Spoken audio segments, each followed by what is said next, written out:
welcome to my YouTube channel Chemistry by Misha. Today we are going to discuss about our lecture number 3 which is about atomic orbital structure of benzene.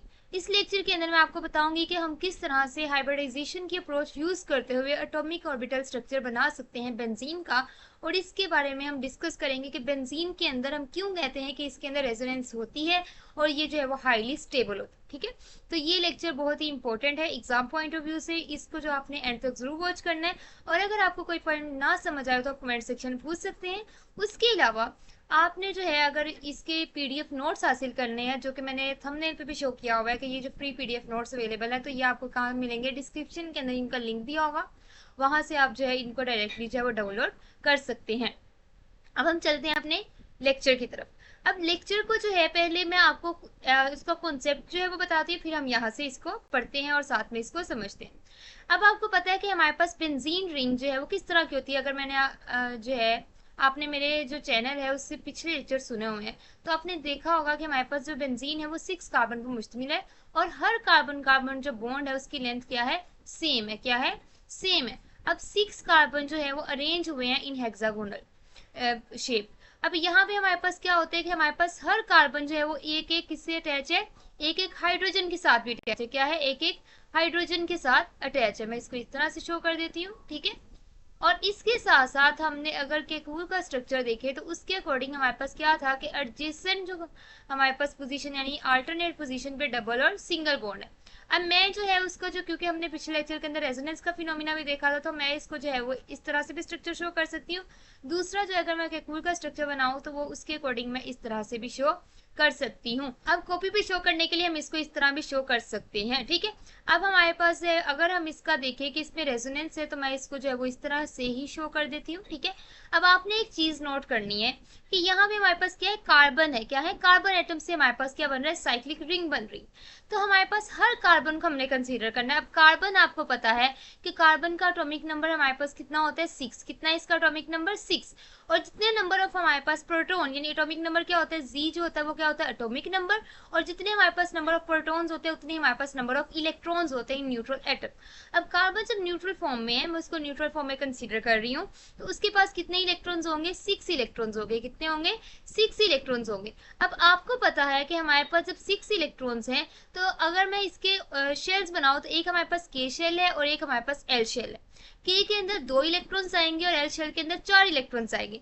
और पहले shell के अंदर आपको पता है कि हमारे पास जो सब शेल या ऑर्बिटल एस ऑर्बिटल होता है, और एल वाले के अंदर कौन कौन सा होता है, एस और पी होता है। क्या होता है, एस और पी होता है। ये 1s होता है, ये 2s, और साथ में हमारे पास क्या होता है, 2p होता है। आपने इलेक्ट्रॉनिक कन्फिग्रेशन पहले भी पढ़ी हुई है। ठीक है, अब यहाँ पे हमारे पास क्या होता है, एक के अंदर हमारे पास ये जो के शेल है इसके अंदर हमारे पास 1s ऑर्बिटल होता है। क्या होता है, 1s ऑर्बिटल होता है। और एल के अंदर हमारे पास क्या होता है, 2s एंड 2p। क्या होता है, 2s एंड 2p।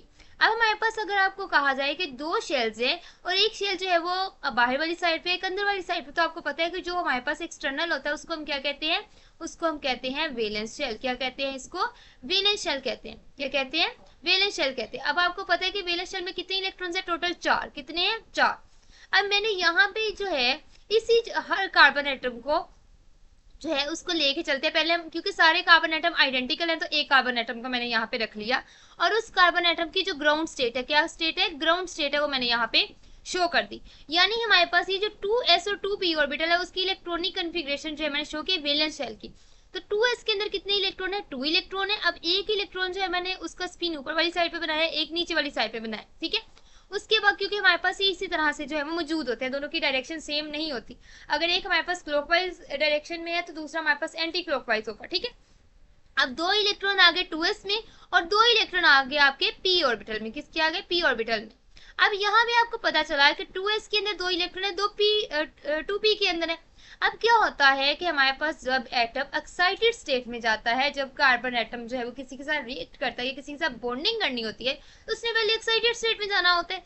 क्यों एक्साइटेड स्टेट में जाता है, ताकि वो हमारे पास ज्यादा नंबर ऑफ बॉन्ड्स बना सके। ठीक है, और हमारे पास क्या होता है कि ये जो है यहाँ से जो एक इलेक्ट्रॉन है ये क्या करता है, जब इस एनर्जी क्योंकि हाई हो जाती है एक्साइटेड स्टेट में जाते हैं, तो ये हमारे पास क्यों होती है, क्योंकि एक इलेक्ट्रॉन कहाँ आ जाता है, 2s में से कहाँ आ जाता है, 2p के थर्ड ऑर्बिटल के अंदर। तो क्या होता है कि ये इलेक्ट्रॉन जो है वो जंप करेगा और इधर आ जाए। ठीक है, अब एक्साइटेड स्टेट में क्या हुआ, ये एक इलेक्ट्रॉन, एक इलेक्ट्रॉन, ये एक इलेक्ट्रॉन, ये एक इलेक्ट्रॉन, ये यानी हमारे पास सारे के सारे ऑर्बिटल हाफ फील्ड है, ठीक है, 2s भी हाफ फील्ड है और 2p भी हाफ फील्ड है। अब ये थी हमारे पास एक्साइटेड स्टेट। अब एक बनानी है हमने हाइब्रिडाइज स्टेट। अब आपको हाइब्रिडाइजेशन का जो आपने फिनोमेना ऑलरेडी पढ़ा हुआ है, लेकिन मैं यहाँ आपको रिवाइज करवा देती हूँ कि हाइब्रिडाइजेशन में से क्या मुराद होता है। कि हाइब्रिडाइजेशन के अंदर क्या होता है कि आपके जो प्योर ऑर्बिटल है, जैसे कि यहाँ मैं अगर कहूँ कि s ऑर्बिटल प्योर है, ठीक है, ये अकेला s है, ये हमारे पास अकेला p है, तो s और p के ऑर्बिटल जब आपस में इंटरमिक्स होते हैं, जिनकी एनर्जी s और p की एनर्जी सेम नहीं होती, ठीक है। अब हमारे पास क्या होता है कि जो हमारे पास s ऑर्बिटल है और p ऑर्बिटल है, ये मिक्सअप होते हैं, हमारे पास क्या बनाते हैं, हाइब्रिड ऑर्बिटल बनाते हैं, जिनकी एनर्जी क्या होती है, सेम होती है। क्या होती है, सेम होती है। लेट्स सपोज कि एक s मिले और 3p मिले, तो हमारे पास क्या बना देगा, sp3 के जो है वो क्या बना देगा, ऑर्बिटल्स बना देंगे, यानी हमारे पास ये sp3 हाइब्रिडाइज्ड हो गया। क्या हो गया, sp3 हाइब्रिडाइज्ड हो गया। अगर हमारे पास कार्बन एटम ने जो है वो 4 सिग्मा बॉन्ड बनाने हैं, क्या बनाने हैं, 4 सिग्मा बॉन्ड बनाने हैं, तो तब हमारे पास वो sp3 हाइब्रिडाइज्ड होता है। जब उसने 3 सिग्मा बॉन्ड बनाने हो, तब हमारे पास वो क्या होता है, sp2 हाइब्रिडाइज्ड होता है। क्या होता है, sp2 हाइब्रिडाइज्ड होता है। अब जैसे कि आप यहाँ पे देख सकते हैं कि अगर मैं जो है वो बेंजीन रिंग का वो स्ट्रक्चर बनाऊं जो कि हम कॉपी पे बनाते हैं, ताकि हम जो है उसकी बॉन्डिंग को समझ सके, जैसे कि क्यूल ने दिया था स्ट्रक्चर, तो मैं इस तरह कर लेती हूँ कि यहाँ पे डबल बॉन्ड बना देती हूँ, यहाँ पे बना देती हूँ और यहाँ पे बना देती हूँ। अब आपको पता है कि हमारे पास कार्बन कितने सिग्मा बॉन्ड बना रहा है, 1 2 एंड 3। कितने सिग्मा बॉन्ड बना रहा है, 3। दो एडजेसेंट कार्बन के साथ अगर आप इस तरह भी कंसीडर करो, फिर भी आपको समझ लग जाएगी, क्योंकि ये तो हमारे पास रिवॉल्व हो रहे हैं कौन से, पाई इलेक्ट्रॉन, जो कि एक सर्कल सा बना रहे हैं इनसाइड द रिंग। लेकिन सिग्मा बॉन्ड कितने हैं, 1 2 एंड 3। अब मैं इस कार्बन को कंसीडर कर ली दिस टाइम के लिए, क्योंकि सारे कार्बन आइडेंटिकल हैं, तो मैं एक कार्बन को लेके चल रही हूँ और उसी हिसाब से बाकी कार्बन भी हैं, ठीक है। अब यहाँ पे जो कार्बन है वो कितने सिग्मा बॉन्ड बना रहा है, 1 2 एंड 3। इसी तरह ये कार्बन भी 1 2 एंड 3, यानी 3 सिग्मा बॉन्ड है। तो इसमें कौन सी हाइब्रिडाइजेशन होगी, sp2, यानी एक हमारे पास s ऑर्बिटल इन्वॉल्व होगा, ये जो हमारे पास है 2 ऑर्बिटल इन्वॉल्व होंगे, यानी हमारे पास ये दोनों मिलके, ये जो दो 2p और हमारे पास एक 2s मिलके क्या बना देंगे, हमारे पास हाइब्रिडाइज स्टेट के अंदर, किस स्टेट के अंदर, हाइब्रिडाइज स्टेट के अंदर क्या कर देंगे, 2s के एक ऑर्बिटल और हमारे पास 2p के 2 ऑर्बिटल मिलके sp2 हाइब्रिडाइज्ड ऑर्बिटल बना देंगे, जो कि हमारे पास क्या है, हमारे पास हर एक के अंदर एक एक इलेक्ट्रॉन। जबकि जो हाइब्रिडाइजेशन में इन्वॉल्व नहीं हो रहा, उसको हम क्या कह देंगे, उसको हम कह देंगे कि हमारे पास ये कौन सा है, अनहाइब्रिडाइज्ड p ऑर्बिटल है। क्या कह देंगे, अनहाइब्रिडाइज्ड p ऑर्बिटल है। क्या कहेंगे, अनहाइब्रिडाइज्ड p ऑर्बिटल है, ठीक है। अब आपने ये लेक्चर ध्यान से सुनना है एट द एंड, ताकि आपको समझ आ सके। अब ये हमारे पास अनहाइब्रिडाइज्ड p ऑर्बिटल और ये sp2 हाइब्रिडाइजेशन वाले जो है वो ऑर्बिटल है। अब आपको पता है कि हमारे पास जब sp2 हाइब्रिडाइजेशन होती है तो कितने सिग्मा बॉन्ड बनते हैं, 3।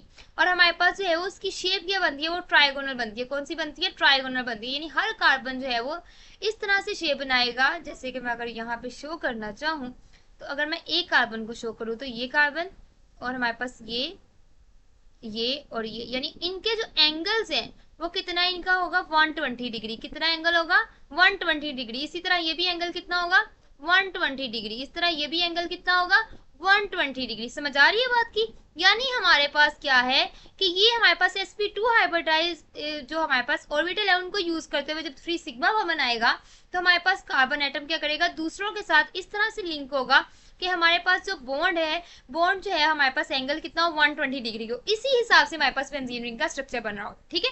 अब हम आगे जाके देखते हैं कि वो किस तरह से बनेगा। अब हमारे पास हर कार्बन सेम इसी तरह से, यानी हमारे पास क्या है, अगर मैं उस ऑर्बिटल को शो करना चाहूँ, पहले इनकी शेप क्या थी, p ऑर्बिटल वालों की इस तरह से शेप, ठीक है, यानी हमारे पास ये इस तरह करके शेप थी। मैं सही नहीं बना, मैं इसको दोबारा बना देती हूँ, ये इस तरह करके शेप थी, ठीक है।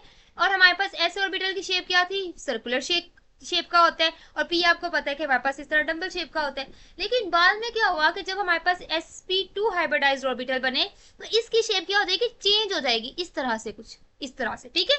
जबकि अनहाइब्रिडाइज की शेप क्या होगी, इस तरह से कंप्लीट होगी, ठीक है। अब आपने इसके हिसाब से देखना है। अब ये जो ऑर्बिटल्स हैं वो किस तरह से हमारे पास होंगे, अब कार्बन के कितने ऑर्बिटल्स है, sp2 3, और वो कितने एंगल पे होंगे, 120 के एंगल पे।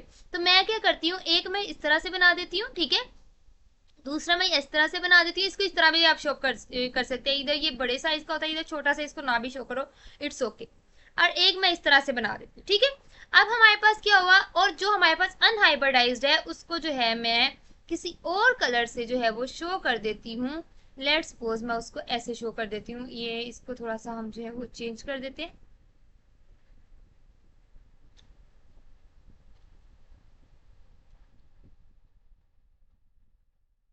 इस तरह कर लेते हैं, ठीक है। अब हम आगे जाके शेप भी इसकी देख लेते हैं। अब ये जो इसकी कम्प्लेक्सेशन से बचने के लिए मैं इस ब्लू को खत्म ही कर देती हूँ। आपने बस याद रखना है कि हर कार्बन के पास क्या मौजूद है, हर कार्बन के पास अनहाइब्रिडाइज्ड ऑर्बिटल भी मौजूद है। अब इसने हाइड्रोजन के साथ एक तो बॉन्डिंग करनी है, मैं हाइड्रोजन एटम यहाँ बना देती हूँ। हाइड्रोजन के पास एक इलेक्ट्रॉन है, एक इसके ऑर्बिटल के पास था, तो 2 इलेक्ट्रॉन बन गए और हमारे पास बॉन्डिंग बन गई। अब इसके पास कितना इलेक्ट्रॉन है, 1 इलेक्ट्रॉन है। इसी तरह नीचे वाले की भी sp2 हाइब्रिडाइज्ड ऑर्बिटल के पास कितने इलेक्ट्रॉन है, 1 इलेक्ट्रॉन है। अब एक कार्बन तो ये, इसी तरह हमने 6 कार्बन बनानी है। दूसरी कार्बन में क्या करती हूँ, उस कार्बन को मैं शो कर देती हूँ यहाँ पे, ठीक है। अब उसने भी, उसके पास भी सेम उसी तरीके से एक उसने ये ऑर्बिटल बना लिया, एक उसका ये sp2 हाइब्रिडाइज्ड ऑर्बिटल, एक उसका ये sp2 हाइब्रिडाइज्ड ऑर्बिटल। और हमारे पास जाहिर बात है इसके पास भी एक इलेक्ट्रॉन था, जैसे इसके पास है तो दोनों ने मिलकर एक बॉन्डिंग बना ली। इसी तरह इसके पास एक इलेक्ट्रॉन ये, एक वो हाइड्रोजन से मिलेगा, तो यहाँ पे हमारे पास इसने हाइड्रोजन से बॉन्डिंग कर ली। इसी तरह हमारे पास ये कार्बन मौजूद है जो कि 3rd कार्बन है, सेम उसी तरीके से वो भी इस तरह से जो है वो बॉन्डिंग करती जाएगी, ठीक है। वो हमारे पास ये किसके साथ कर देंगे, हाइड्रोजन के साथ हो जाएगी। और हमारे पास जो है ये नीचे जो है वो किसके साथ हो जाएगी, कार्बन के साथ हो जाएगी। अब यहाँ पे ये इस तरह से बॉन्डिंग कर लेगा। एक हमारे पास ये हाइड्रोजन जो है वो इसके साथ अटैच हो जाएगा, ठीक है। और इसी तरह से ये इधर जो है वो एक और कार्बन इसके साथ जो है वो अटैच हो जाएगी। इसको आप नीट करके भी बना सकते हैं, जो है ये आगे आप देखेंगे कि वो जो मैंने स्ट्रक्चर्स भी जो है वो दिखाए हुए हैं, ठीक है। और एक कार्बन जो है वो मैं यहाँ पे शो कर देती हूँ, ठीक है। और मैं इसको जो है ऐसे, और इसके मैंने 3 ऑर्बिटल्स बना ली। अब मैं इधर जो है वो इसका वो हाइड्रोजन एटम शो कर देती हूँ कि हाइड्रोजन के अंदर कितने, एक ही शेल होता है जो कि s ऑर्बिटल है, तो इसलिए ये सर्कुलर शेप का बना रही हूँ, ठीक है। यहाँ भी हाइड्रोजन हो गया, यहाँ भी हाइड्रोजन हो गया, यहाँ भी हाइड्रोजन हो गया, ठीक है।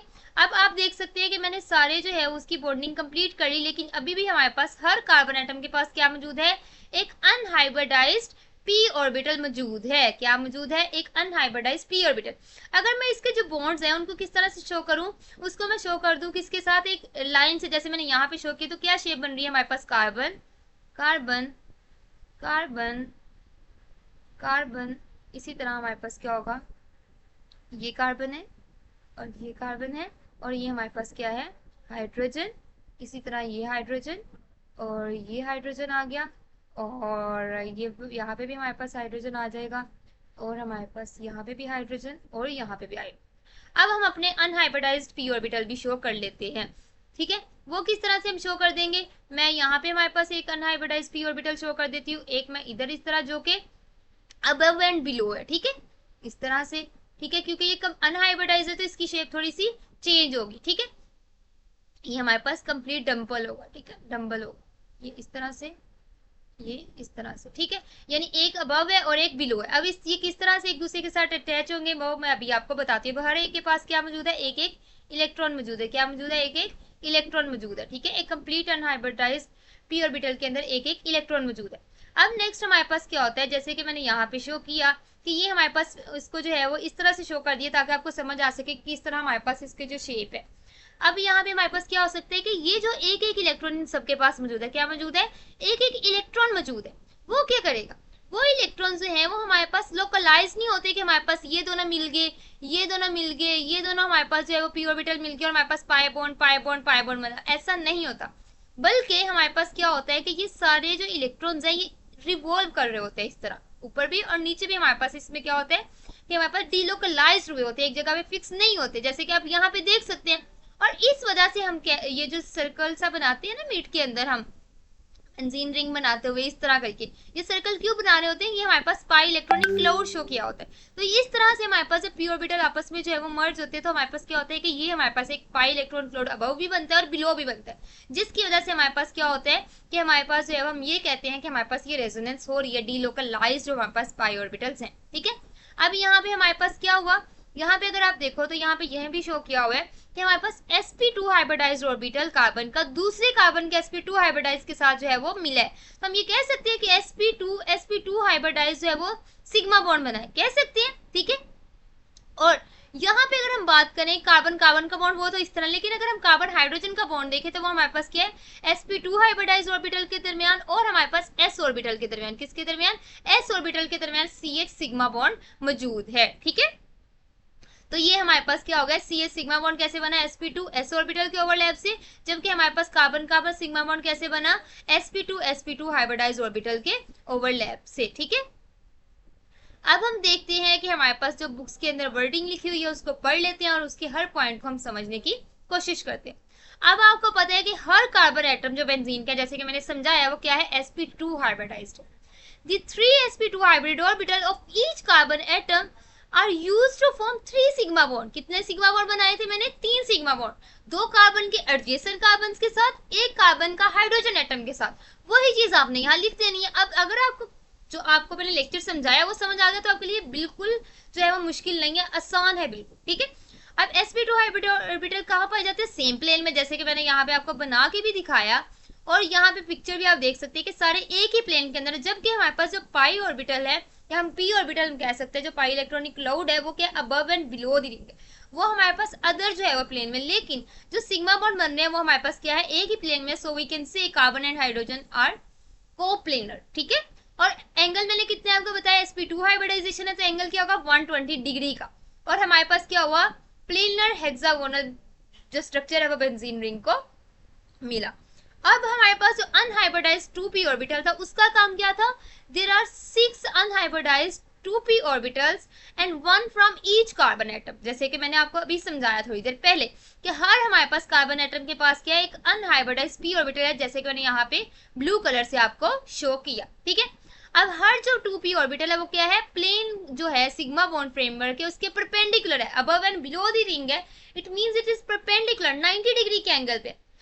और हमारे पास जो p ऑर्बिटल्स है वो आपस में क्या है, पैरेलल है, जैसे कि आप यहाँ पे देख सकते हैं कि वो क्या है, बेंजीन रिंग की जो हमारे पास फ्रेमवर्क है कार्बन कार्बन या कार्बन हाइड्रोजन, उसके तो परपेंडिकुलर है। यहाँ हमारे पास एंगल कितना बना है, 90 डिग्री का एंगल बना है, लेकिन आपस में वो क्या है, पैरेलल है। तो पैरेलल होने की वजह से हमारे पास पैरेलल जो है वो ओवरलैपिंग की वजह से क्या होता है, पाई इलेक्ट्रॉनिक क्लाउड बनता है, जो कि कंटिन्यूस पाई इलेक्ट्रॉन क्लाउड होता है above and below the plane of the benzene ring. और इसकी वजह से हम कहते हैं कि बेंजीन हमारे पास क्या है, it is a conjugated molecule. आपका शॉर्ट क्वेश्चन आ सकता है, how benzene ring is a conjugate molecule, and you can elaborate this question by using the same concept of atomic orbital diagram. ठीक है, अब नेक्स्ट हमारे पास क्या है, the 6 pi electrons are shared equally among all 6 carbon atom rather than being confined to the particular carbon double bond carbon bonds. यानी हमारे पास क्या है, सिर्फ इस तरह से ये नहीं है कि ये 2 पाई इलेक्ट्रॉन्स और ये हमारे पास मिले और हमारे पास क्या बना दिया, ये 2 इलेक्ट्रॉन्स के मिलने से, पाई ऑर्बिटल्स के मिलने से डबल बॉन्ड बन गया और इधर डबल बॉन्ड बन गया और इधर डबल बॉन्ड बन गया, ऐसा नहीं होता। बल्कि हमारे पास 6 इलेक्ट्रॉन सारे कार्बन एटम्स के दरमियान इक्वली शेयर हुए होते हैं और इसको हम क्या कहते हैं, डीलोकलाइजेशन ऑफ पाई इलेक्ट्रॉन्स। और इस डीलोकलाइजेशन की वजह से, क्योंकि हर एक को इक्वल इलेक्ट्रॉन शेयर मिल रहे हैं, एज ए रिजल्ट सारे कार्बन कार्बन बॉन्ड जो लेंथ है वो भी क्या होती है, सेम होती है। So we can justify by this phenomena कि हमारे पास कार्बन कार्बन बॉन्ड लेंथ क्यों इक्वल होती है, क्योंकि उसमें रेजोनेंस का फिनोमिना इन्वॉल्व हो रहा होता है। ठीक है, यानी हमारे पास कार्बन कार्बन डबल बॉन्ड जो उसकी जो लेंथ थी उससे क्या होती है, ये हमारे पास है वो थोड़ी सी बड़ी होती है, लेकिन कार्बन कार्बन सिंगल बॉन्ड की जो लेंथ है उससे थोड़ी सी छोटी होती है। ठीक है, और इसकी वजह से हम कहते हैं कि हमारे पास जो है वो बेंजीन रिंग को इस तरह से हम शो करते हैं कि मिड में हम एक सर्कल सा बनाते हैं। और अब आपको समझ आ चुकी होगी कि ये क्यों सर्कल बनता है। होप सो आपको ये लेक्चर बहुत पसंद आया हो। Thanks for watching my video. Allah Hafiz.